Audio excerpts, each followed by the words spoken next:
Dysfunctional Vet here. I bought these fans. These are the type you put on top of a wood-burning stove, and I wanted to test their efficiency at just circulating air. Normally what I do is I get a very small fan, usually a 12 volt or something like that, that I can run off a battery or solar panel, and put that where it blows across the wood-burning stove to help distribute heat. And I'm not saying I'm going to give that up. This thing, this is a twin thermal electric fan. The way this thing works, you have two dissimilar metals that are tied together down here that act as a generating source, say a copper wire and a stainless steel.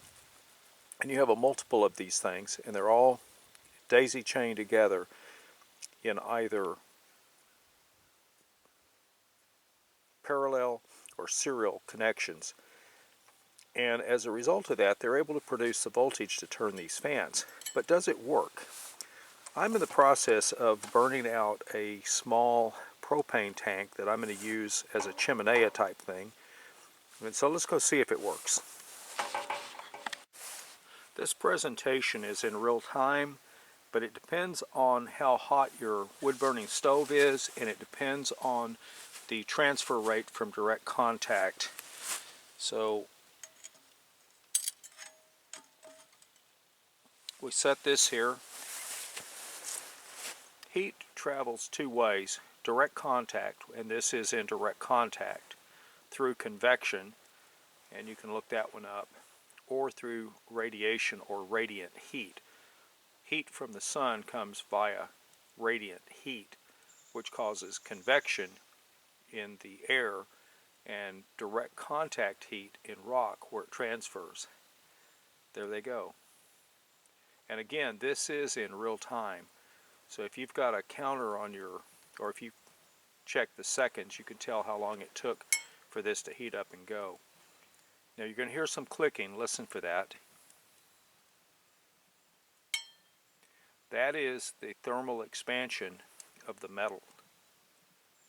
Now as far as the efficiency of the fan to move air or something like that, given its size, that will remain to be seen.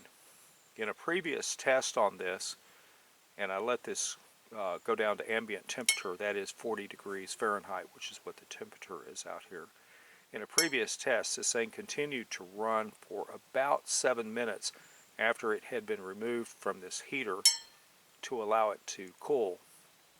So that tells you that the electrical production of this thing is pretty efficient, and that it will continue to run and dissipate heat even after your fire has gone out for some time, seeing as how the stove would still have some level of radiant heat in it.